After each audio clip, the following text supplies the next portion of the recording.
I want contributions from others.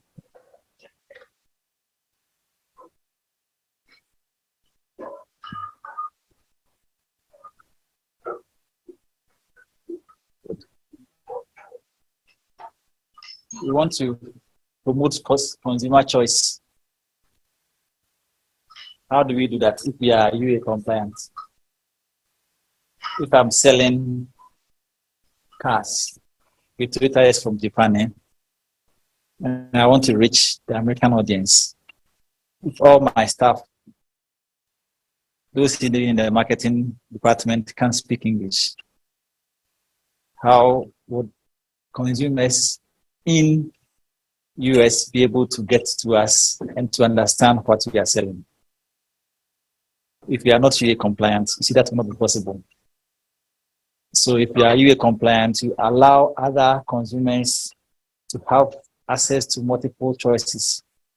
They understand because their system supports them to do comparison of services that are provided. So irrespective of whether the person can speak your language or not speak your language, the person is still able to access your site. It helps them to have choices, either to continue to stay within my language and use my language and my local scripts, or to go and learn a new language so that I can access the internet. It doesn't matter because even my local scripts will be acceptable. In competition, if we improve the competition, if we want to quickly finish before 12, by 12, we go for lunch and then we disperse. Okay. Actually, we won't go for lunch because it's packed lunch. So you can take it and you can disappear. I hope that is fine. Good. Right. So you improve your competitiveness if you allow your systems to be UA compliant. In fact, it puts you ahead of the competition. You get my point? It puts you ahead of the competition. It provides your users a broader access to the things they can get. And then for you yourself, you are giving a broader access to a larger group of the market or the people you want to reach to be able to sell your products to. So we are talking about why it matters, and all of it has been listed there. Support a diverse and multilingual internet.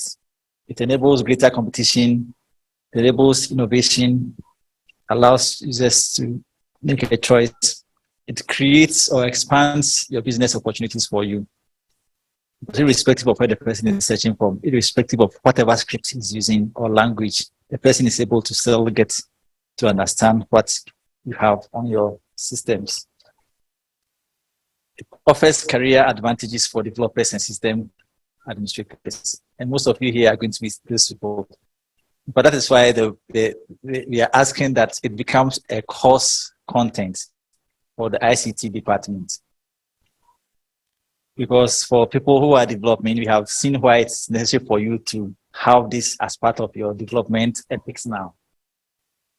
As part of your application development ethics, you must be thinking about this. Nobody's going to force you, but if you include it, it's an advantage for you yourself. Because whoever you develop a system for would get to understand the benefits of what you included, even without them asking you. So it is good that people begin to do that. And as system developers and administrators, please be thinking about this. For government and policymakers, we want to also reach out to them. For instance, the Ministry of Trade and Industry, we want to promote the trade from Ghana, isn't it? The Ministry of Agric, they want to promote the things they are doing. How are their systems or websites compliant? Would it allow people who are not from Ghana to come in and search for information, get the information they need to also develop their partnership documents? These are things that we want to reach out to the policymakers. We will do that. So we will do a launch of the UA in Ghana.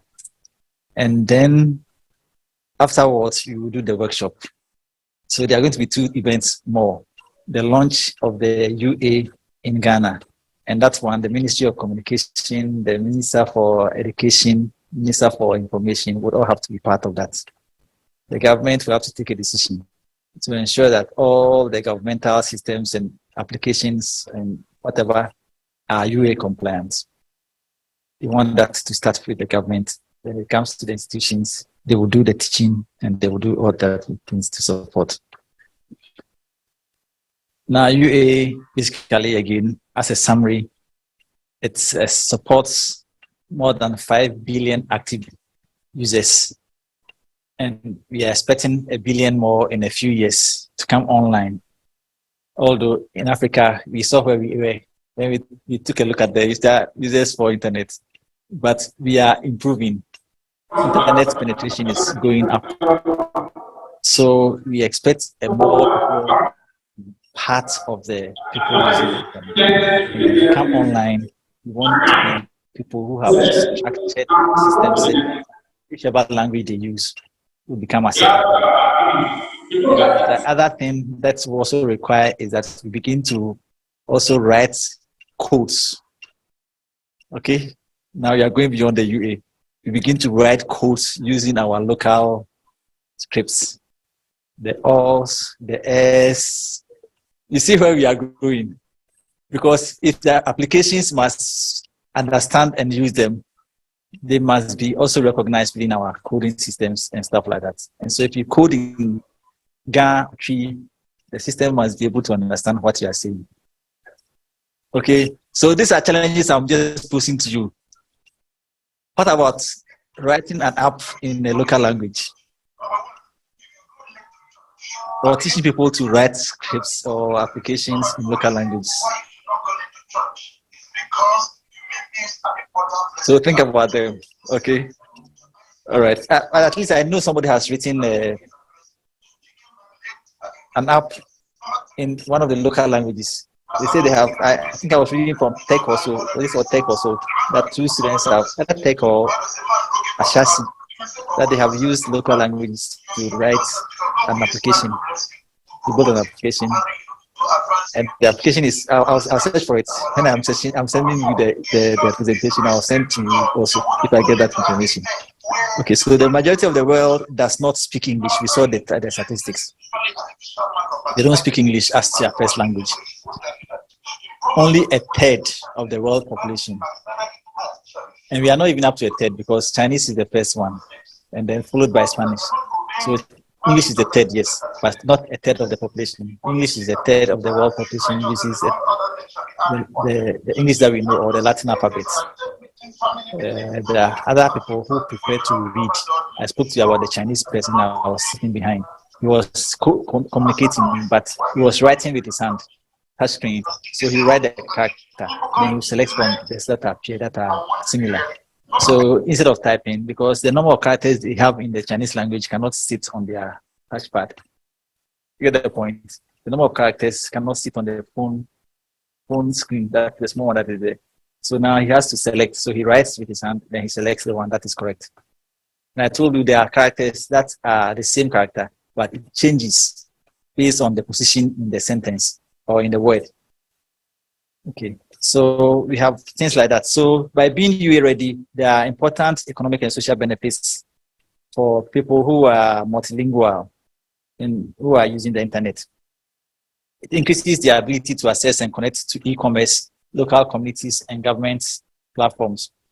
So it also allows them to embrace cultural traditions through the use of their languages, as indicated by the OECD document. So there are things that we need to think about. So if you make your applications UA ready, what it means is that, one, it will support and allow the user to input characters from their local script into a text field. You saw the one in the email address. You remember that has the Arabic imprint. So if your systems are ready, it should accept the user and allow the user to input whichever character is known to them, not just the Latin ones that we know. And then it will validate that these are characters that are recognizable and are valid and can be used to communicate. Then the next thing it does is that it processes using these same characters that are probably not known to you, but understandable to them. It processes them, and then it helps the database to store the information. It can store the information in the Unicode form in that same language script. But when you create, it will transfer or translate it into the language that you understand. So you understand what you say. And when you send a feedback to the person who is communicating with you, the person gets to understand it in still that local language that is comfortable for him, that he has started the communication with. So that's how the system works throughout. And then when the display is fetched from the database, yes, that's what I just spoke about. The display is shown correctly to the person, whichever way it is. So I can, in order to achieve this, has created a group that is called the ICANN Steering, the Universal Acceptance Steering Group, the UASG. The site that we went to do a compliance check is that site managed by the Universal Acceptance Steering Group. They are actively promoting the universal acceptance, and they are also financially supporting the steering group. They work together to achieve this one, organizing outreach to raise awareness, conducting detailed studies to identify technical gaps. They are determining solutions to address the technical gaps. They are submitting bug reports for systems that have been developed and are trying to be UA compliant but have the bugs in them. They identify them, they find solutions to them, and then they promote that. They continue to develop and conduct technical training on the solutions for supporting UA readiness. And that's one of the workshops you're going to be having in 2 weeks from now. There's more information about them when you go to the site. And I'll give you the presentations. So the sites that are there, you can go in there and then you check for more information. So what or who can help achieve UA readiness? The lists are plenty. I'm sure here you can get the enablers, you can get the developers, you can get the software and service providers as well. System administrators for email or institutions. All of you, you can get some of them here. And even some people who are going to be policymakers in the future, you can get you here now. So all of you can variously do the things that have been listed against you here. You can fall, I'm sure everyone here would fall into one of these categories, either as a technology enabler, as a developer, software service provider, as a government policymaker, or as somebody in academia or the universities. So the university especially, we are still pushing to have this as part of the programs they offer for IT-related courses. Okay. For business rules, I don't want to go through all this. These are things you can do. But my message that I want to keep in your head, like Madam said, is that we want to understand that we must be UA compliant and allow other people who are not using the Latin language that we know to be able to access and use the internet and communicate on the internet. For businesses, these are things that they can do to promote universal acceptance. And again, like I said, we will be sharing the scripts, the presentation. So I will not talk a lot about most of them. But when you have them, please go through. You can see how you can organize your business. In this case, your institution to be able to achieve universal acceptance compliance. Internal assessments of your systems, update your systems if they are actually ready. Encourage your collaborators to participate in the things you are doing. Create more awareness. That is what we are more interested in now. Create more awareness with partner organizations and companies. So as you go out, I said it earlier, please be advocates for UA. Let people understand what it means. I'm sure by now everybody understands what it means. So when you go out, talk about it to your classmates who were not here, who were not able to come with you here. Talk about it. To those who are lecturing, please make sure we are not asking you to radically change your curricula, but if you can be incorporated in some of the courses that you are running, that will be good for us. Make our systems more compliant and our students really compatible when they are going out. Okay, that's the role of the government. The requirements for the government are stated here. This is a link. So when you get there, you will see that link. For those who will become politicians and policymakers, decision makers in the future, or those who are thinking about it, uh, civil society. This is what the things we can do. Encourage our communities to attend local and regional UA-related events like we have done today. Make your own systems UA ready for broader digital inclusion. Promote research and inclusion and access that enforces or reinforces the principles of universal acceptance. Create universal acceptance with every person that you engage, every business that you engage, every individual that you engage. Please talk about the opportunities that UA would provide for them, either as businesses or as institutions. Talk about that.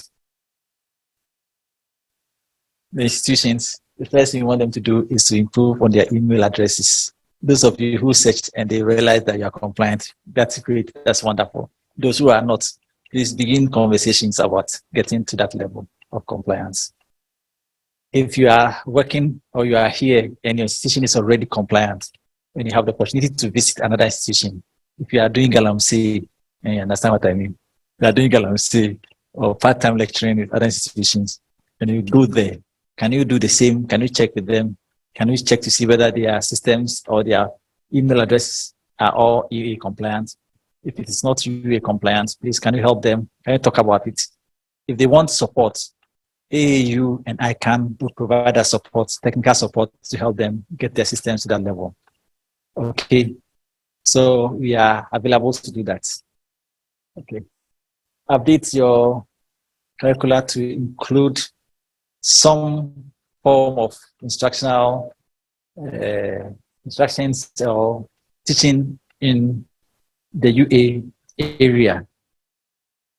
Faculty and students to adapt to UA practices in their software development. We already spoke about that. For those who are software systems developers, software developers, web app developers, please just make sure in the systems you are building, you are trying to incorporate this one. Create more awareness within your institutions. Help it to solve technical challenges that local companies are facing.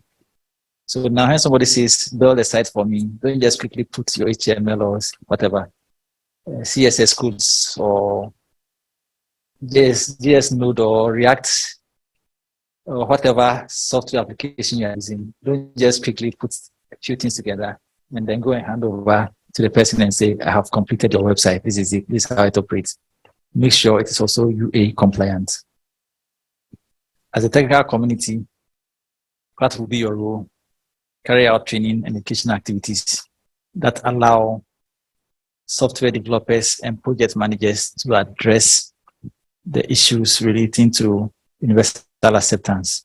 Test and address UA-related issues in your own products and services. Make sure they are all working. If there are bugs related to any UA activity you are doing within your systems, please reach out for help. If you cannot solve it, reach out for help. AU is there, ICANN is there. I'll give you that. They have the addresses there. You can reach out to them. They'll get you a technical person to help you go through the things you need to do to make your systems compliant and for your own advantage. Oh, we have a lot of time. We are going to end very soon so that people can ask questions. And the questions can come from both here and online, because the others are also joining us online. So for people who are managing domains, I've spoken about domains a lot today. People who are managing domains, or if somebody else is hosting your domain for you, get to them and see whether their systems support UA compliance. AAU, our domain is hosted by Network Solutions. So AAU.org is not sitting here. AAU.org is managed by another company, a domain name service provider. So we ask the service provider, are your systems UA compliant? So that when I mention the number and you go to AAU.org, remember. Now, if somebody types the same numbers, not in the numeral system that we know, but types the same numbers in Japanese characters, we'll be able to take us to the same site. You see the point? The domain name would point that person to AAU. The domain service provider is not UA compliant. It means any other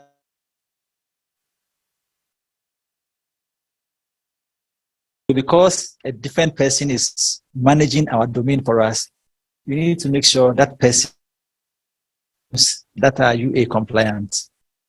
Otherwise, we will be the ones who are losing at the end. Are you okay with that?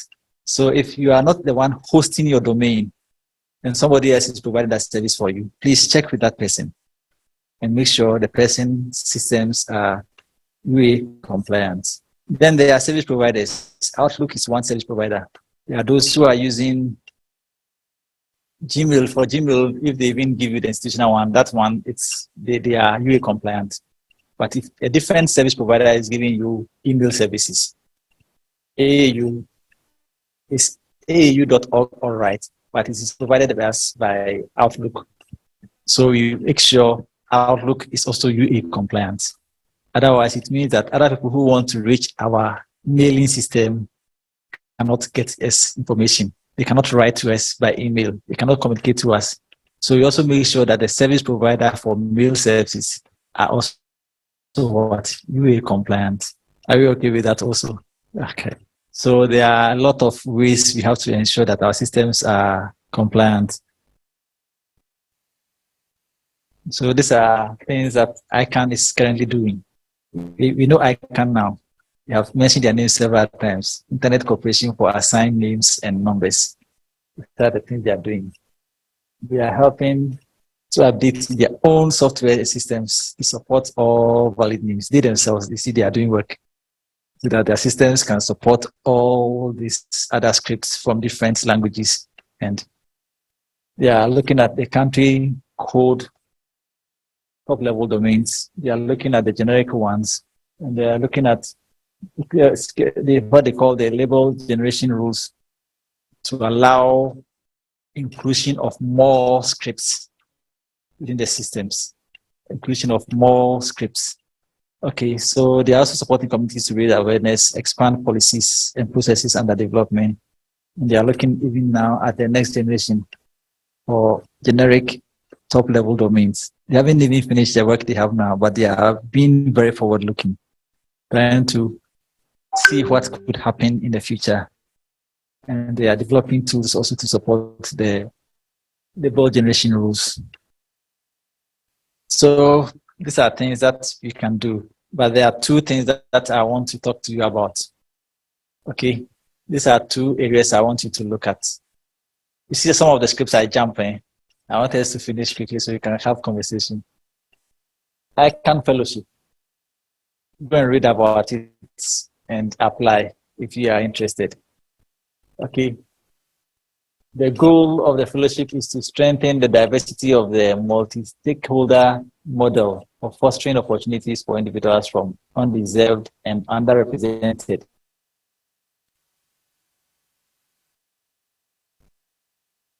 communities to become active participants in the ICANN community. Remember, I talked about developing applications using our local languages.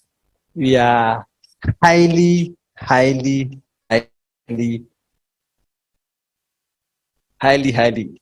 levels of underrepresentation.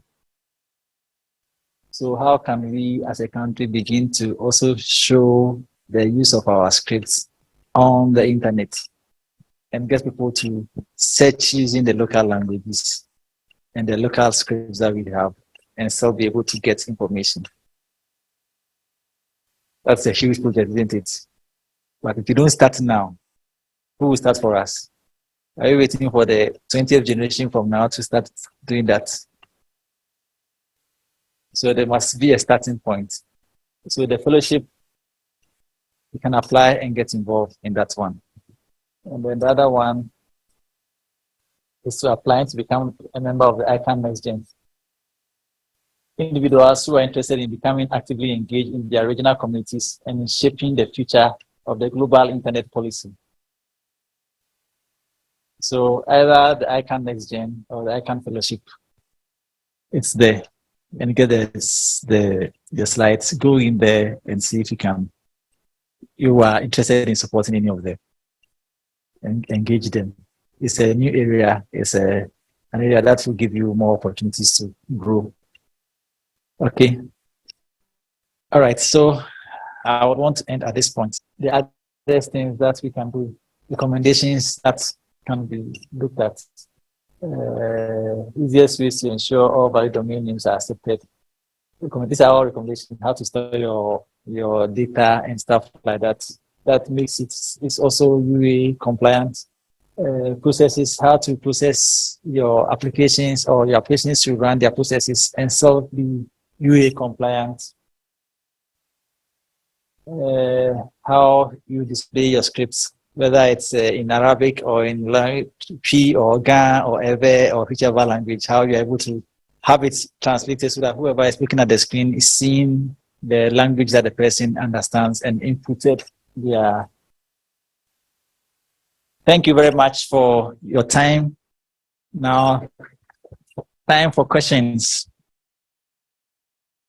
Please don't ask me questions, add contributions.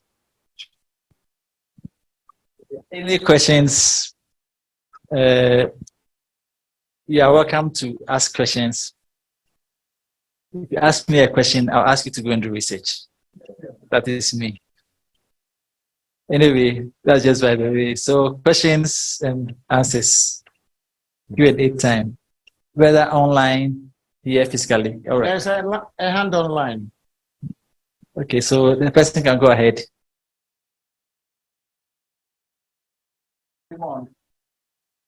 Raymond, please go ahead with your question. Hi, good morning. My name is Raymond Mamata. I'm here in Accra, and I am an ICANN fellow, and I'm also the vice chair of the communication working group of UA. I would like to add to what for joining us this morning. Thank you. We're honored to have you here. Thank you. So I'd like to mention that UA has several working groups and some other components, such as the communication working group, the EAI working group, and many others. And we also have a general mailing list. So I will encourage us to join the general mailing list and make contributions to it, and also join the various working groups depending on your skill set. So that's what I want to add. So I'll be dropping the link once again in the chat box for the mailing list and the working group for people to join. Thank you. Thank you very much. So when we get the link, we will share here for those of you who are here so you can see. But for those who are online, I think when he shares the link in the chat, you will be able to see the link. Thank you very much. Still more hands. Thank you very much for the insightful presentation. With respect to incorporating in curriculum, I believe if you can have a discussion with GTech, since they are just your neighbors, and then they do or they deployment to normally go around to review these things. Most of the ITCS schools do web tech, they do web development, and what have you. It will be a very simple way to incorporate this into those topical areas. So it could start from there, because once curriculums have been approved, and then the team going around has a document on UA in the GTech portfolio, it makes life really easy and easy to get into the universities. I think that is one of the key things, if you've not thought of, you can think of doing. It solves a lot of we'll do, we are not ready to do, when are we going to implement? It solves a lot of things. So you may have to maybe engage your immediate neighbors and see how best they can come in to inform curriculum change in this direction, especially within the web tech, web development, and all the related courses that come with this. Thank you. Thank you very much. I think it's something we have overlooked, actually, because it's one of the things we should do with the, although we are inviting the Minister for Education, I think we have to invite Professor Saleputu and the GTech team, because it's not just for the universities. Our mandate is with the universities. but we think that the other institutions as well, the tertiary level institutions, teacher training, the nursing training institutions, colleges of education, yeah, all of them should have this also as well. So please include that in the list that you have. So thank you very much for the reminder, the recommendation. I'm still waiting for comments. Otherwise, we won't go for lunch. We are not even having lunch. Okay, for me, I think you should also invite the Institute of Languages, because for Ghana, per se, there are many words in English. We don't know there are two words, like the atom. Actually, you see, we invited somebody from the Department of Languages in Legon. It's unfortunate that they couldn't come, because it also requires that we have people who are interested in helping retain our language or languages and the scripts in which they are written. So it's some sort of engagement that we need to have with them as well. So it's a good reminder. Thank you very much. I think for the subsequent, the two other meetings, which are the dates? 12th and 13th. No, 13th and 14th. 13th and 14th April, just after the Easter break. So just be alert. We will send out invitations to the institutions to promote, to come with people who are going to help implement these things. Okay. So thank you very much. We are engaging them already. We wanted them to come, but they couldn't come. That's unfortunate, but we will continue to engage them. And so, like I said, please keep thinking, especially the students, keep thinking about how we would incorporate our local scripts and local languages in the things that we are doing. So waiting for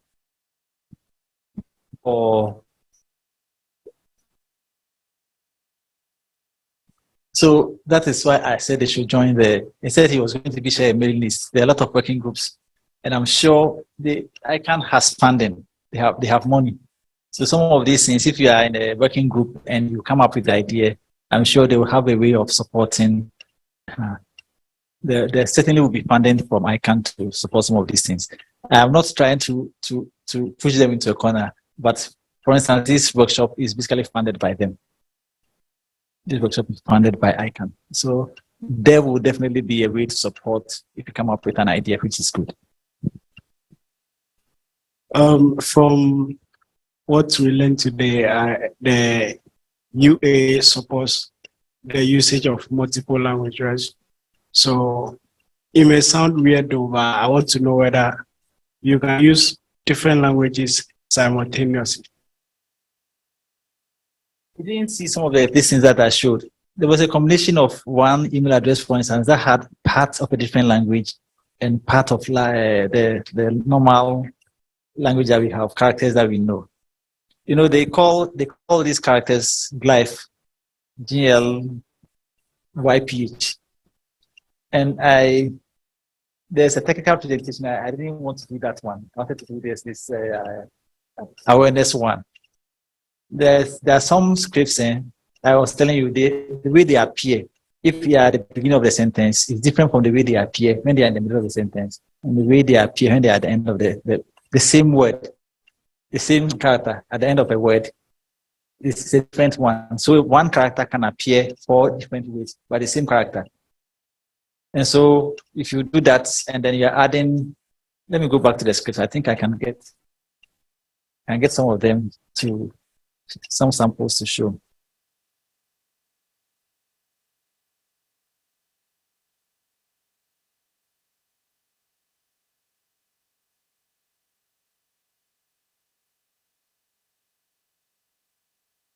You see this one? It's a combination of 2 different language scripts. You get my point? It allows that this one, for instance, is also combining 2 different, this is in a different language. So UA allows that because all those characters are understood by the systems. Once the system is UA compliant, it understands them whichever way they are coming from. So what it means is that we need to include more Um, more support for this one. You see this group, the work they are doing here. Generational rules for multiple scripts. You need to help them because they now need to include more scripts. The ones that have not been captured, those that are underrepresented. You need to help. So if you are in a working group like that, you are going to be more useful if you have a love for looking for obscure is the word, obscure scripts that are not popular within the internet space and including them within what can be done. So we have more work to do.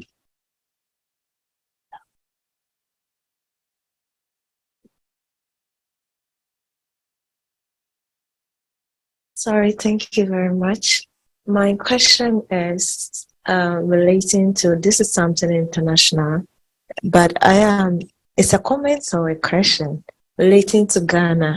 You see, Ghana, we have a lot of local languages. And when you were delivering, you said something about users. The user is very important. So we have to create something which will make it easier for them to use it. Now, if we come to Ghana here, the local languages, we realize we can speak it, we can write it. So even if we are targeting, the main reason for this is targeting the local people. Now the issue is the elites, or let me say the educated. We have the formal language, which is the English. And the educated people, someone can speak Ga, but might not be able to write in Ga or the other languages. So how is it going to benefit the local people? The language, you are uneducated. Don't mind me. Don't mind me. But you see, it's wrong because what it will lead to eventually is that our language will die off. That's what it means. So when the education curricula requires that somebody does a language, we tend to look down on them. But people who are doing newscasting in the local languages, they must be able to read at the minimum level and write the local language.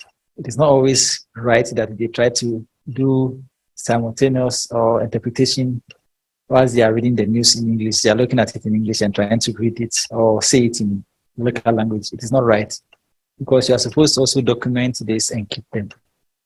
Your news scripts must be documented and stored. So if you cannot write in the local language you are speaking to people in, then you are useless. You see, so that is something we critically need to look at. So when he said we should involve the language people, you see how right it is. But you'll be surprised at the number of people who can read the local language in Ghana. It's just a surprise. You'll be shocked to see people at top level who can read their local language. A lot of the next gen people, the Gen Z people, the Gen Z people, they are the ones who have a problem. Even the language that they say they are good at writing, the English language. If they write for you now, you have to get a packet of paracetamol and sit down put it beside you as you try to.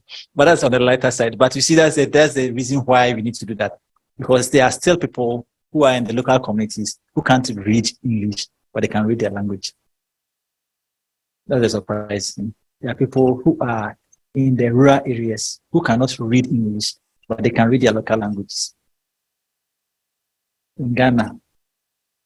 And then in the other countries, if you go to South Africa, for instance, where they are speaking like 13 different languages in their parliament.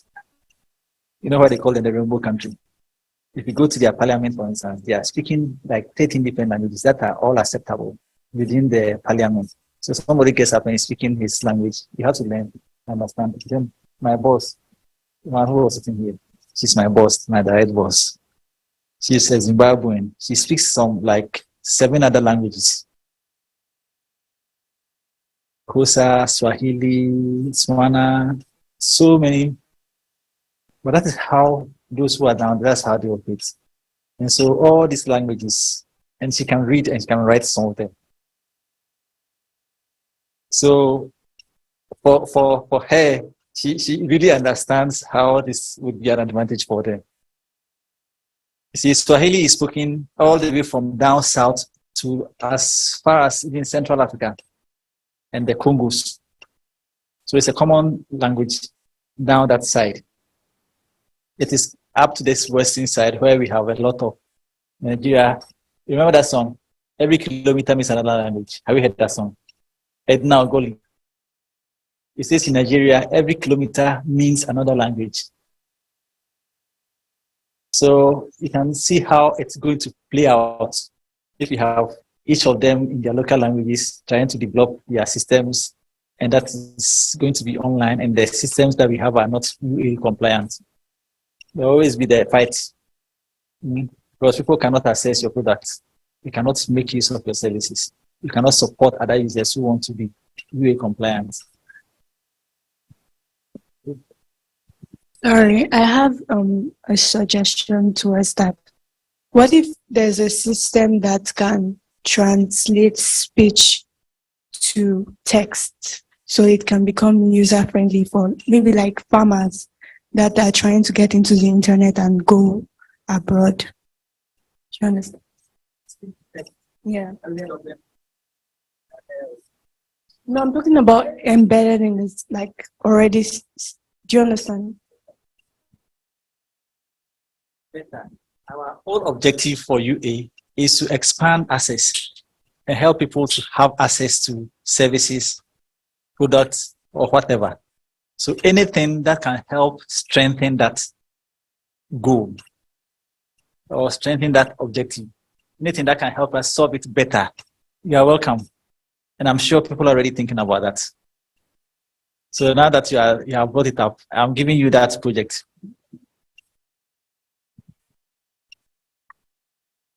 Thank you very much. I think she answered part of my question, but you mentioned undeserved communities. So my question is, how can we ensure that people with disabilities or the minority communities, they are not left behind in the push for universal acceptance in Africa?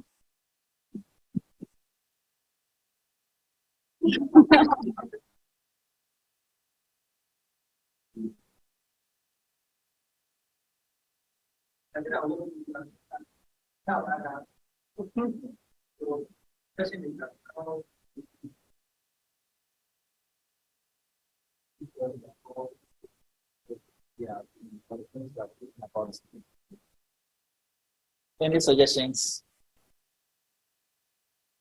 My suggestion is that I want somebody to answer the question.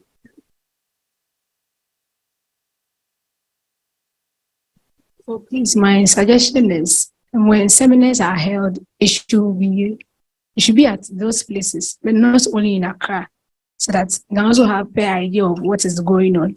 Always seminars are held in Accra, and then so we take them to the remote areas so that they also know that this is what is going on. So this is what I can also say.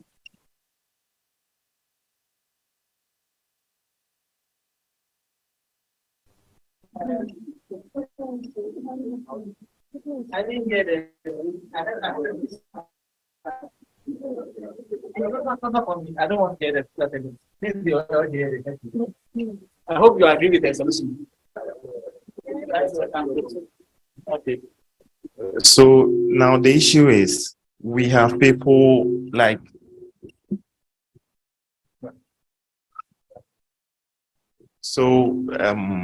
sorry to say blind people also access the internet. So I think my sister's question is asking how we can help them to also get involved in this. All right. So have you heard of the software called JAWS before? JAWS. Have you heard of JAWS before? What is it used for? I just want to be, JAWS is for the blind. It helps the blind to be able to read what's on their screens. And it helps them to also be able to now transfer what they have onto the Braille. So whatever is on the screen, that is read to them. If you install JAWS, but now even it's not JAWS, a lot of the softwares, Microsoft 365, it can read the screen to you. If it's an app, whatever, you load a Word document or PDF, it will read everything to you. So they are being helped. And there are softwares also that allows you to just speak and it will do the transcription. Even Office 365 does that now in Word. So I can dictate and it will type for me. You get my point. But that is just the surface. There are more to be able to, for instance, if I'm trying to code and I'm thinking in my head and I can read out the lines for my code. A blind person must be able to also do the same, whichever language the person is using. So we don't want to leave anybody behind. We don't want to leave anybody behind. We want to include everybody. So whichever way it is, there are people who are not really blind, but what do I call them? They're dyslexic or something. Dyslexia. Who read and jump words and jump lines. They have difficulty reading characters. If I ask them to write 5, they write it 100 times and it will be the other way around. The people with those challenges. And all these ones will have to be helped to be able to come on board if the person is having that challenge and wants to be a developer. And you know how software, these limitations of symbols and characters that are unreadable, how do we bring them on board? These are all things we need to look at. So when he mentioned the working groups, I don't know whether he's that link. I don't know if you have seen what GH. He said he was pasting the link for the working groups on the chat. So let's check and see if it's on the chat that we can share. Our lunch is ready. So very soon I'll be handing over to Ms. Darkon to conclude the meeting for us. And then we'll go to the place, we'll take our lunch, and then we can disappear. But before we do that, I want us to wait briefly. They will share with us the list that was compiled, and we want people to cross-check and see if their email addresses have been captured correctly. If it's not captured correctly, it means that when we send you the mail, you will not receive anything. So the sheet will go around. Please just check if it's not done correctly, write it correctly for us. In the meantime, 3 more questions. Okay, and then please come forward a bit because you are directly behind the... Okay, this is fine. Okay. Hello. Go ahead. So I'm currently building a management app for businesses, small scale and medium scale businesses. And I know my target audience for our local businesses. So I want to ask, do I really need to make my app a UA compliance app since I already know my target audience? Answer, please. I think he is very lucky to be here to at least benefit from the discussion. The UA compliance will really boost his business and his app as he's thinking of, because now you have wider audience to assess whatever product he's bringing on board. I want to make a comment that this is a very good opportunity for us to really build our local language platforms. You know, one of our colleagues there mentioned that we can read or we cannot write. Others can write, somehow they also have issues. But this is the good opportunity for all of us to be able to take advantage and then showcase our languages. So now we are confident that there's a platform that is ready to accept all languages. So now the Ga language can be universal, the Twi can be universal, the Ewe can be universal. So if we take advantage as developers to begin this initiative, what it simply means that we are going to train the next generation who will not just like to speak English, but they will prefer the local language because now they know there's a system that is already compliant with whatever language you're going to speak. You know, these days it's difficult for you to learn the local language because 90% of your life communication will be in English. We are here. Our mode of communication is English. If I was coming here and I know I'm going to communicate in Ga or Twi, I would make sure I learn the Ga or Twi. But we get to the platforms and we are all to communicate in English. So my interest to speak the local language is not really there. I'll try and learn it to pass my BEC. After BEC, do I have any obligation again? No obligation. My SHS life, my university life, till I retire, will all be in English. Of course, because, yeah. So, and after all, even if I try to do language at the university or at the other levels, to be either Spanish, French, or any other one, not anyone related to what we do here. But this is going to push the boundaries. So I'm really happy that government is coming in at this time. It means if policy is made around this, it will force all of us, not just those who are in the tech space or in the teaching environment, but every other person to know that if your child is not UA compliant, he can't survive online. If your child is not UA compliant, he cannot relate in a global space. Typically, we are all going to fall in line. So we really need to strategically position this very well and then make sure enough awareness is made. Everybody at every level, right from primary to university, we are all in sync and then we can get this thing done. Our local language will fall in place. And now we'll not have that difficulty where we see somebody is not speaking Twi or what have you. We'll all learn the local language because we can write our course in there, we can develop our apps in there, and then we'll be fine. Thank you.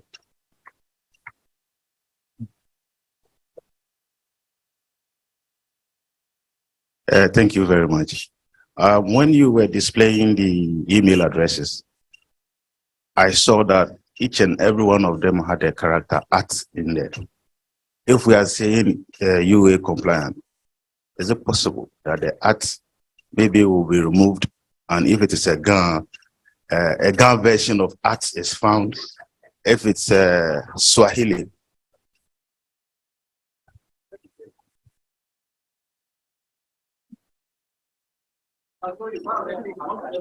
Oh, really? Okay. Then maybe I didn't observe well. So yes. So we are looking at all of that, everything, every character. Okay, so I'll add more. We said yes. It will mean that when you have to now I'm looking for language packs to include in that one. I get my point. You don't need to do a recode. You are wrong with it. You don't need to do a recode.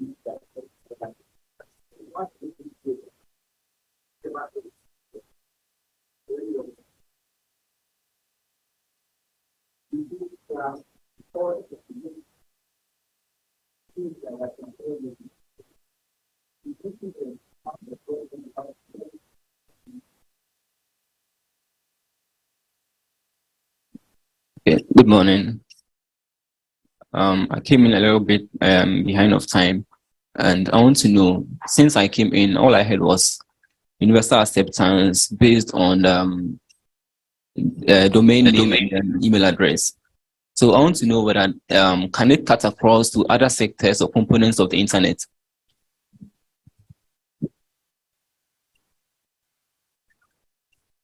I said when I came in, all I had was domain name and then email address.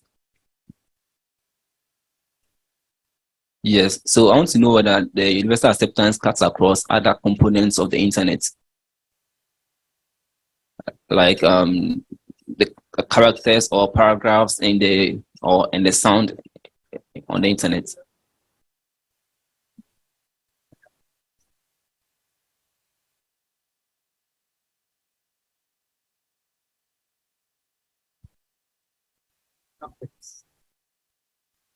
ICANN is Internet Corporation for Assigned Names and Numbers.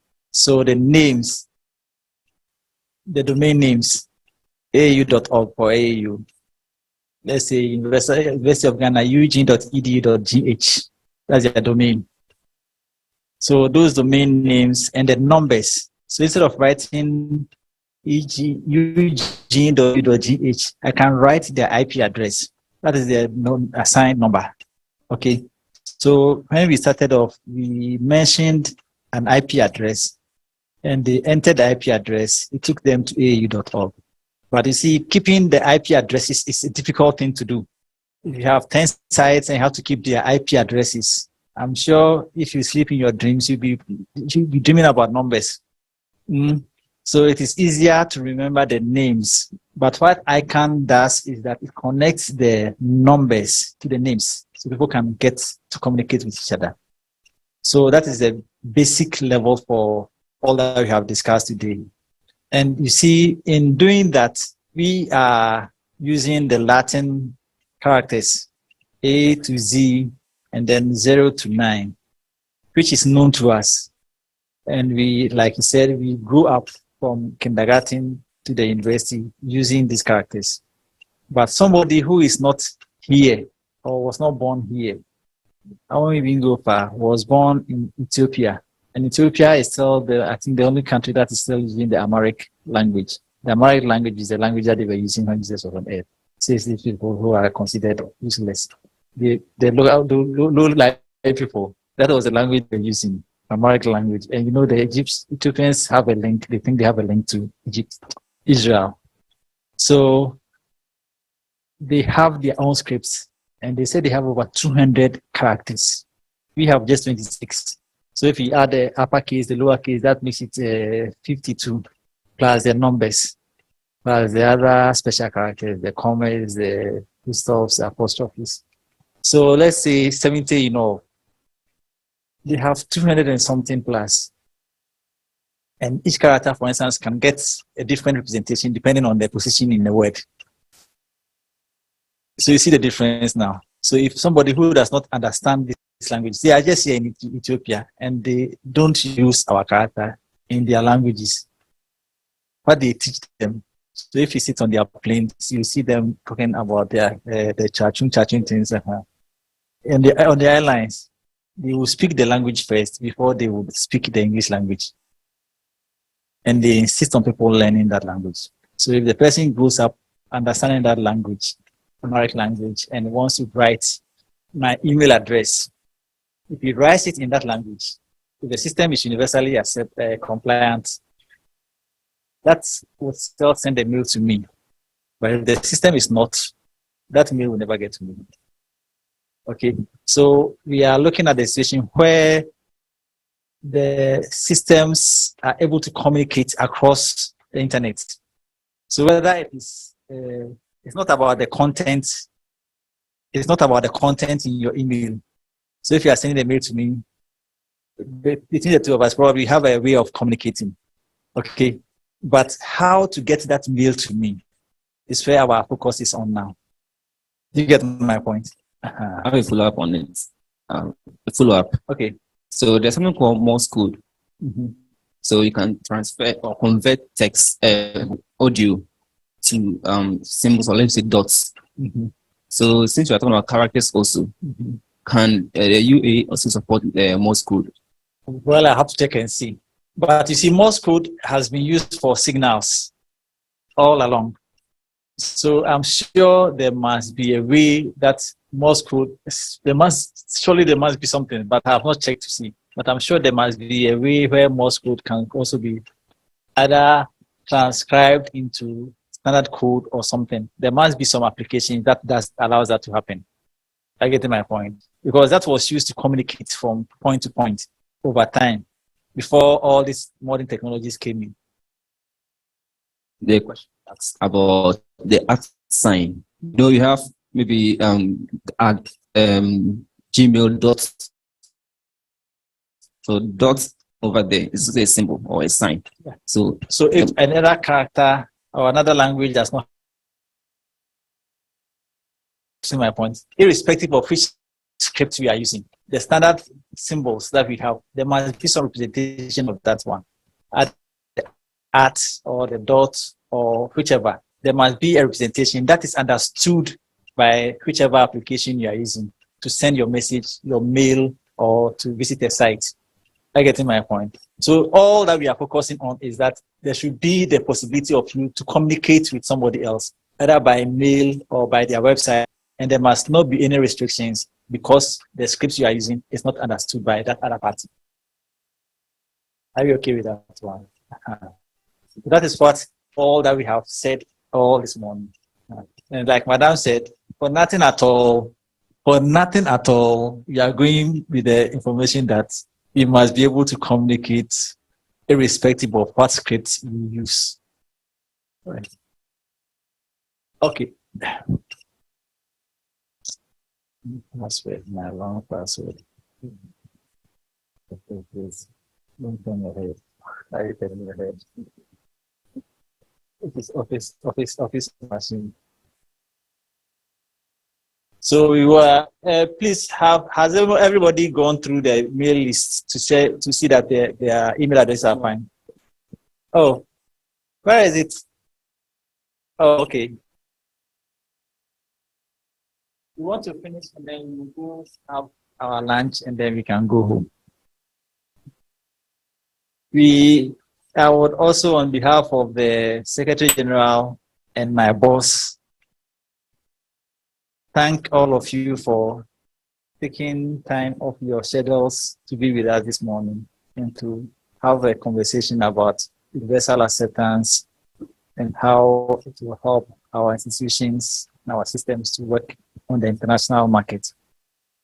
We are calling it the internationalization of domain names and the email address internationalization. There are two components that we spoke about today.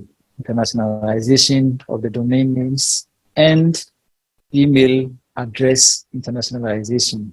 So if all of them are compliant, the domain names and the emails are UA, universal acceptance compliant, we will be able to. So on our label, we realize we have the top level domains all there on our site, on the label, the various languages, the CC, the country code, those that have the GH, TN, you saw .eg for Egypt, and then you have the generic ones, .edu. Immediately you see .edu, you know where it's coming from, isn't it? Or if you see .ac, you know where it's coming from. So academic institutions in the UK will be .ac.uk. In Ghana, it will be .edu.gh. So at least it's generic. It allows you to understand where this site will belong to. If it's a country code, top level, it helps you to also see where or which country this one is coming to. But our focus is not on where it is coming to, but how it is written. How it is written, so that wherever the person is from, the person would be able to write the same thing in their language or understand and see it in their own language. That is what we have talked about. So in the next 2 weeks, when we go to the launch day, we invite you again. If you have the opportunity to come, it will also be hybrid, here and online. The workshop, I'm not sure will be hybrid. As for the workshop, it has to be in-house. So if we make the call and we are interested in attending the workshop, let us know. You can come and have the training. But I gave you two other areas that I want you to also explore. The next gen ICANN and then the fellowship is explore and see whether they would be useful for you. I want, Naomi, you want to conclude? Oh, I just want us to finish cross-checking with the email list, and then we would get out of here to the next room for our lunch, and then we are grateful for your being here. You have parted company. When I send you the mails, I will include all the people that you see here, and then we would have the opportunity to receive information back from you. Before you leave, Madam spoke about some of the things. Another thing I want to talk about is that there is the AAU TV station that we have. You can have the application download it onto your mobile phone and watch. It's free. Or you can go online. We stream also on YouTube. We stream on Facebook. And then, again, there are 2 areas there. Facebook, YouTube, and then the TV itself. Instagram also, okay. The TV itself. Okay. So the application can be downloaded from App Store. What's the name of the application? I should ask the TV people to come and talk about that. So you can download and be watching. There are other programs that they stream online. And for the institutions, if you have something that you want to promote to the academic community, you can come to AUTV. We would host it for you. If you are having a celebration, a university week, or a festival, or a fair, or something else that you want coverage, AUTV is there to do that for you. You come and do live coverage. They will stream live for you. They'll do a documentary for you if you want. The other training opportunities that we offer, if you hear about them, also come try and be part of it. It helps you expand your career. You get to expand your network as well, because you meet most of the workshops we run have people not from Ghana alone. You have people coming from other countries.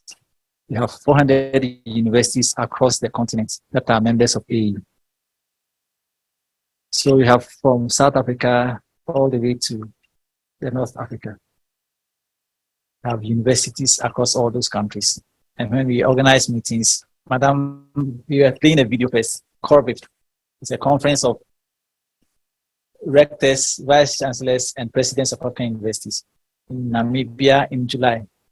Although the name is the high-level people, it is a platform for all researchers to write papers and present their findings to them.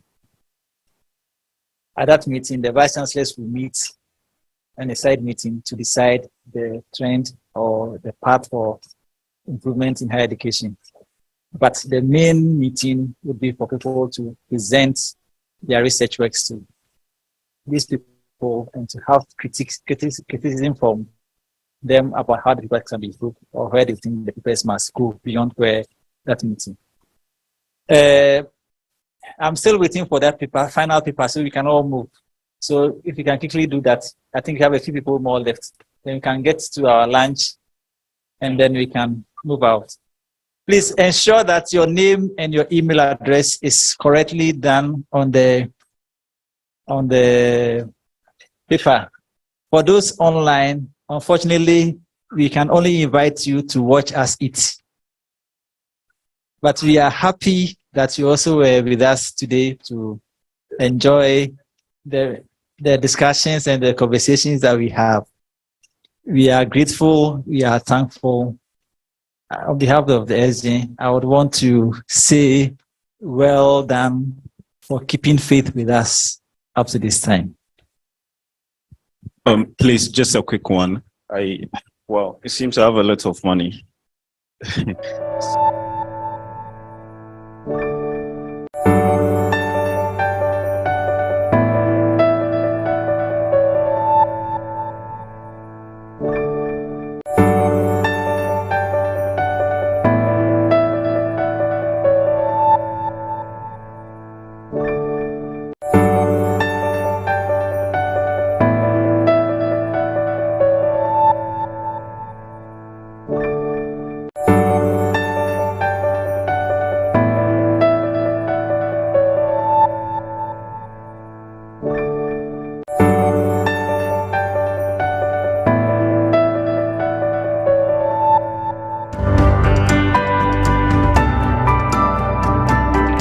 This year, the entire African Higher Education Society will be in Namibia for yet another edition of COREVIP. Having followed the issues of COREVIP since 2012, it does appear to me that this would be one of the most grand occasions relative to Africa's higher education.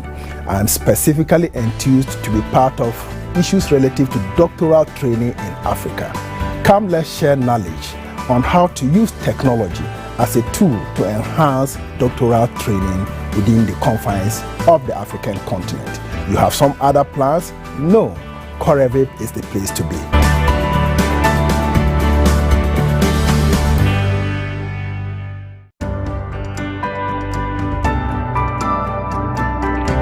African Higher Education Society is making significant incursions into strategies to strengthen the unity among universities in the African continent. The number of African universities are not only skyrocketing, but also the institutions continue to be confronted by inadequate infrastructure.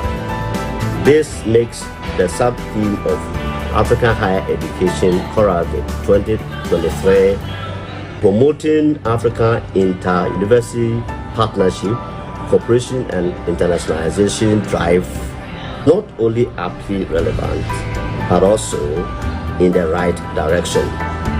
In July this year, the entire membership of African Higher Education is organizing Corevip 2023 in Namibia to provide